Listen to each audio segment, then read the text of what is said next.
Good morning. हमारे trip की तीसरे दिन की आज शुरुआत हो गई है। आज मौसम थोड़ा ख़राब दिख रहा है और ये है हमारा सुबह का नज़ारा। बर्फीले पहाड़ दिख रहे हैं, बादल भी है, धूप भी दिख रही है और रास्ते भी गीले दिख रहे हैं। रात को यहाँ पे ज़ोरदार बारिश होकर गई है। रात को 2-2:30 बजे 3 बजे तक बहुत ज़ोर से बारिश हो रही थी। पर ये सुबह का नज़ारा बहुत ही अच्छा है। कश्मीर में हमारा लगभग एक तीसरा दिन है और अभी तक हमने बर्फ़ नहीं देखी है। पर आज का हमारा प्लान है, हमारी सवारी हमें लेके जा रही है चंदनवारी, बेताब वैली और क्या था, आरू वैली। तो हमारे साथ हमारे गाइड है इरफान पठान जी। हेलो इरफान जी, क्या क्या दिखाओगे आज आप हमें? सबसे पहले मैं आपको चंदनवारी ले जा रहा हूँ। ये चंदनवारी का रोड है। हाँ। तो वहाँ पे आप बर्फ देख लोगे, जिसको देखने के लिए आप मुंबई से आए हो। यस। तो वो जो सपना है आपका वो पूरा हो जाएगा अभी कुछ ही मिनटों के बाद। हाँ। तो उसके बाद हम बेताब वैली चले जाएंगे। हाँ। तो बाद में लास्ट स्पॉट जो हमारा है वो आरू वैली, ठीक है। और ये जिस एरिया में हम अभी चल रहे हैं ये हुआ चंदनवारी का मेन गेट, जहाँ से यात्रियों का रजिस्ट्रेशन चेक करके और इस गेट से छोड़ा जाता है। टूरिस्ट जो भी है उनको अंदर अलाउड है, लेकिन यात्रियों की गाड़ी यहाँ पे खड़ी पार्क होती है। तो अभी हम लोगों को 2 किलोमीटर का रास्ता है। हम अपनी मंजिल की तरफ बिल्कुल पहुँचने वाले हैं। 2 किलोमीटर। हाँ, यहाँ से तो ये जगह पे रजिस्ट्रेशन चेक किया जाता है यात्रियों के लिए। हाँ। अमरनाथ यात्रा जब चालू होता है तो यहाँ से यात्री पैदल अपना सफर चालू करते हैं अमरनाथ यात्रा के लिए।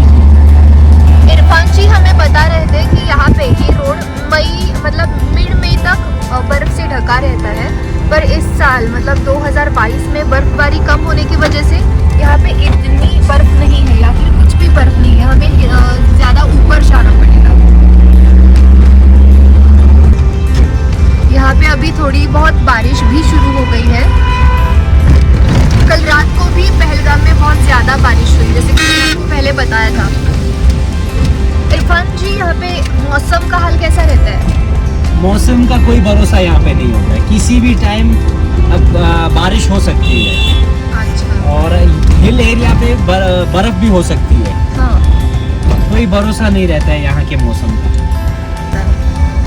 यहाँ पे है कैंप ऑफिस चंदनवारी, इसको बोलते हैं अमरनाथ श्राइन बोर्ड का। हाँ। आज बहुत हाँ। श्राइन बोर्ड क्या रहता है? श्राइन बोर्ड के अंडर ही होता है ये सारा। अच्छा। जितने भी यात्रा है, चाहे वो श्री माता वैष्णो देवी कटरा हो, हाँ। या यहाँ पे अमरनाथ जी यात्रा हो, तो ये दोनों इन्हीं के थ्रू होते हैं। अच्छा।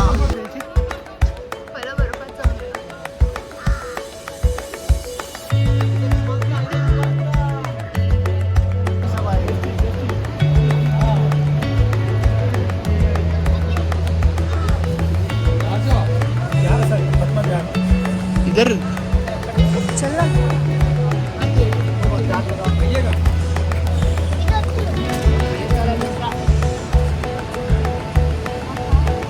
और जिस चीज़ का हमें इतने दिनों से इंतज़ार था उस जगह हम पहुंच गए हैं।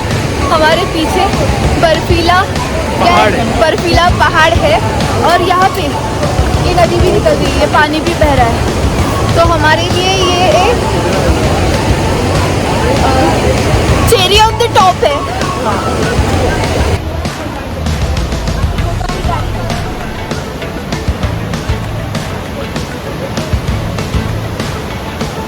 चंदनवाड़ी में रहूंगा मैं, घर भी जाऊंगा मैं।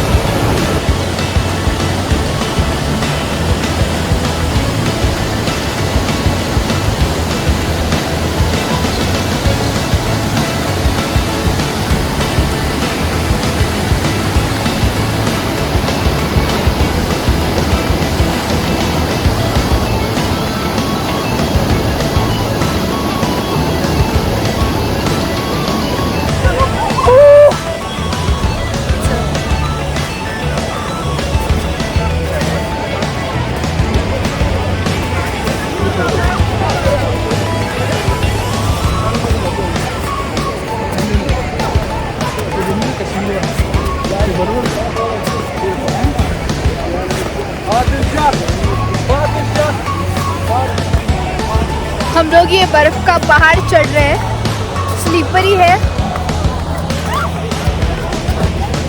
इसलिए एक दूसरे को सपोर्ट दे रहे, सहारा दे रहे।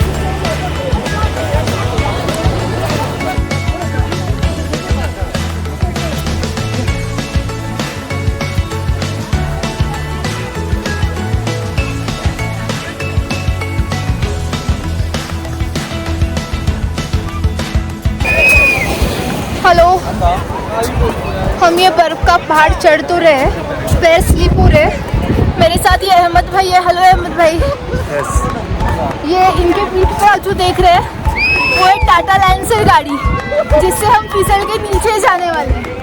और ये बहुत से ऊपर है तो स्नो ब्रिज का नाम स्नो ब्रिज। हाँ, तो हम स्नो ब्रिज पर है, तो कहीं मैं फिसल ना जाऊँ इसलिए अहमद भाई मुझे पकड़कर ऊपर लेके जा रहे हैं। तभी इतनी ठंड है कि बोलने में मेरे ओठ ऐसे हेवी हो गए।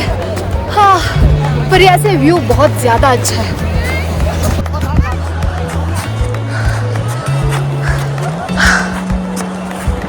सारा दम निकल गया।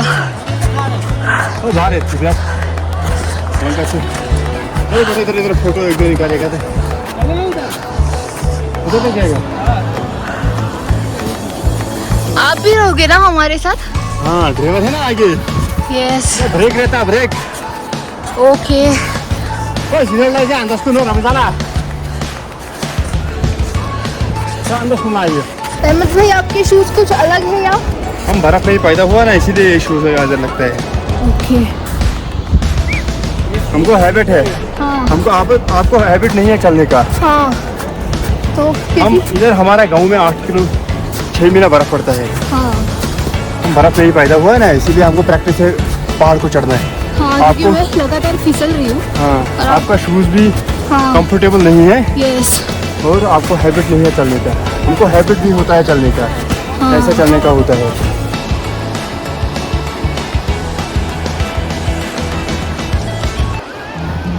पहलगाम का नाम है बेलगांव। उधर शिव जी ने बेल छोड़ा था, निंदी बेल, जिसका नाम पड़ा बेलगांव। आज उसी को बोलता है पहलगाम। नाम चेंज कर दिया गया। पहले पुराने ज़माने में उसको बेलगांव बोलता था, आज बोलता है उसको पहलगाम। हाँ चंदनवाड़ी में चंदन का झाड़ छोड़ा था, जिसका नाम पड़ा चंदनवाड़ी। यहाँ से आता है 12 किलोमीटर में शेषनाग। वहाँ शिव जी ने शास्त्र वाला सांप छोड़ा था शेषनाग झील में। वो 4 किलोमीटर में नाग आता है। जब यात्री लोग दर्शन करने के लिए जाता है, वहाँ पर नाइट स्टे करता है शेषनाग। उसके बाद आता है महागन स्टॉप, 14,800 फुट है उसका हाइट। जब 1996 में तूफान आया था, 1700 लोग 1 घंटे में मर गए यात्री लोग 96 में। उस टाइम दिन को भी चलता था यात्री, रात को भी चलता था। फिर आता है पैंतरनी, उधर 5 नदी आता है। फिर आता है केवल गुफा। हाँ यहाँ से अपना जगह पर अपना निशाना छोड़ कर गया है, इसीलिए यहाँ से लोग जाता है ज़्यादा दर्शन करने के लिए। हाँ। यहाँ से आता है 2 दर्शन, पहले आता है नाग का, फिर आता है गुफा का।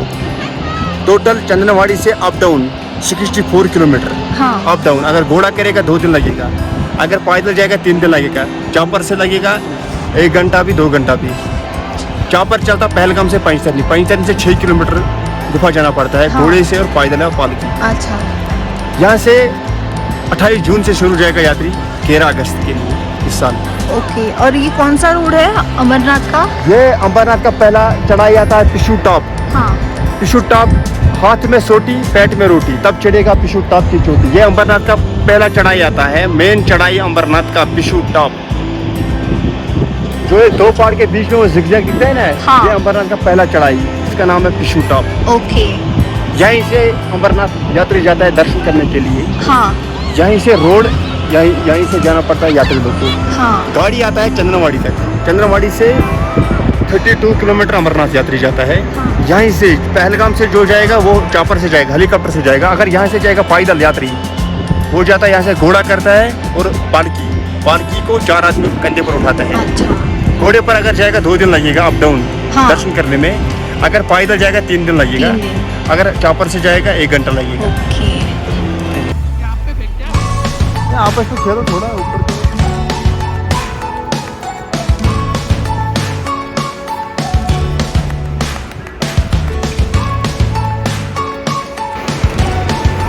इसका नाम है चंदनवाड़ी। चंदनवाड़ी का ग्लेशियर जिसका नाम है स्नो ब्रिज, ये आपस में खेल रहा है, मुंबई से आया है।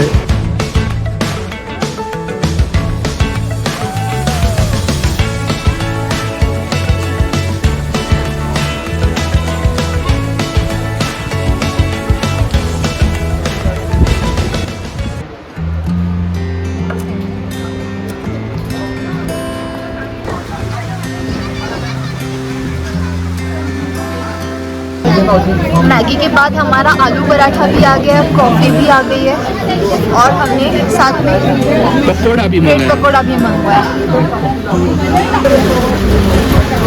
जोरों की भूख लगी है, बारिश भी शुरू हो गई है।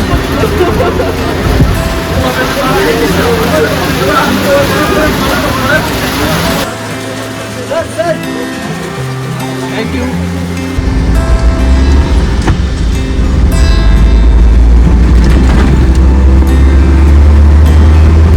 चंदनवाड़ी में बर्फ का मजा लेकर हम अभी कहाँ पर जा रहे हैं इरफान भाई? बेताब वैली।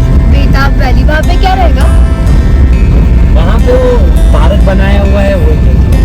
अच्छा, और क्या पार्क के बारे में आप क्या बताओगे? क्या है? वो बेताब मूवी वहीं पे बनी थी, इसीलिए उसका नाम बेताब वहाँ पे है। अच्छा, मतलब मूवी के बाद उसको नाम दिया गया। पहले नाम क्या था? पहले उसको हेवन बोलते थे, हेवन। हेवन, हेमन हेमन। स्वर्ग, स्वर्ग। किसका है? पता नहीं संस्कृत नाम है ये कि क्या नाम है।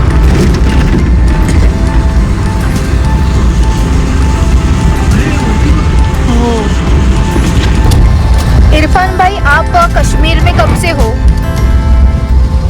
मेरा जन्म ही कश्मीर में हुआ है। आप तो पठान हो, तो पठान और कश्मीरी आपको मतलब क्या डिफरेंस है अगर? हमारे जो एंसेस्टर्स थे हाँ, वो पहले आए हुए हैं।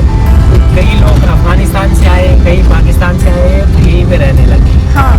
अभी यहीं पे सेटल है। और रहन सहन कैसा रहता है? हमारा बिल्कुल अलग, सारा सब कुछ डिफरेंट है कश्मीर से। अच्छा, जैसे हमारा कि खाना पीना, हमारा मतलब हमारी जो शादी वगैरह होती है वो भी बिल्कुल अलग तरीके से होती है। हाँ, हम लोग अलग है, हमारी भाषा जो है वो भी अलग है। आप कौन सी भाषा बोलते हैं? पश्तो। पश्तून। कुछ बोल के दिखाओ। मजा आया, मतलब यानी आपके साथ बहुत मजा आया। ओके, कैसे बोलेंगे? 10 सारा ढेर ज्यादा मजा आ गया। अच्छा, बहुत लंबा है। आप इतना ही बोल दीजिए, मजा राकड़ा। मजा राकड़ा, हाँ, मजा राकड़ा मतलब मजा आया। अच्छा, किसी ने पूछा तो हम बोल देंगे मजा राकड़ा। तो थोड़ा हिंदी जैसा ही है। हाँ हाँ, लोग सीख गए लेकिन ये भाषा नहीं सीख सकते। हाँ, कश्मीर में कौन कौन सी भाषाएं बोली जाती है? कश्मीरी है, हाँ, पश्तो भाषा है, पहाड़ी है, डोगरी है। पंजाबी है, डोगरी है, अच्छा। बहुत सारी भाषा है। आपके इधर बड़े बड़े होते हैं। हाँ हाँ, बड़े बड़े। मुंबई में आप लोग कैसा तो होता होगा ना? मुंबई में हम लोग को मतलब यहाँ के लोगों को दिक्कत हो जाती है। घुटन सी होती दिक्कत इस वजह से होती है, होटल से नहीं। है। नहीं, घुटन घुटन। हाँ, तो हम लोग क्या है, यहाँ पे हमारे घर होते हैं बहुत बड़े बड़े, जिसमें हम लोग 50 से 150 तक हम लोग उसमें एडजस्ट कर सकते हैं। और मुंबई में एक फ्लैट होता है, 2 रूम होते हैं, उसमें उनकी फैमिली रहे हाँ, या यहाँ से कोई मेहमान चले जाए तो बहुत दिक्कत होती है। ये बजरंगी भाईजान मूवी बनी थी, ये बॉर्डर बनाया हुआ है। अच्छा। तो वो वाला आगे वाला गाँव पाकिस्तान और ये वाला इंडिया बनाया।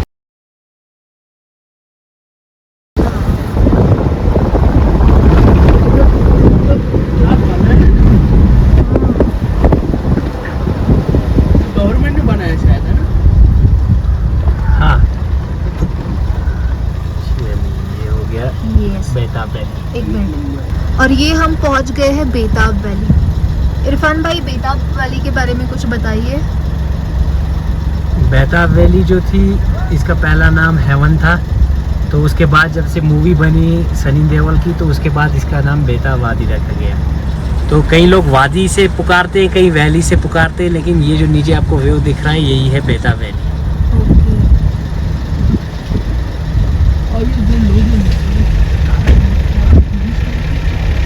हाँ, जो अंदर जाना चाहते हैं वहाँ पे टिकट देना पड़ता है, 100 रुपीज़ चार्ज करने पड़ते हैं पर हेड। हाँ। और उसके बाद वो अंदर चले जाते हैं। ये नाम कब चेंज हो गया? मूवी के बाद? मूवी के बनने के बाद।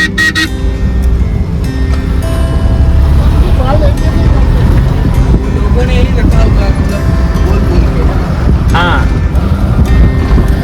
कौन सी मूवी बन रही है, लोग बोलते हैं बेताब बेताब बेताब। तो अच्छा, और फेमस बेताब भी बहुत है। हाँ, बहुत फेमस।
अभी हम पहुंच गए हैं आरू वैली।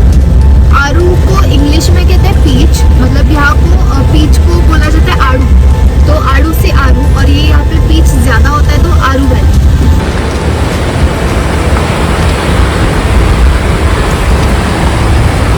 ये वैली आप देख सकते हो, आरू वैली। ये नज़ारे देख के हर किसी का मन भर जाएगा, अगर आप ये वीडियो भी देख रहे हो तो भी। और मैं तो यहाँ पे जो फील कर रही हूँ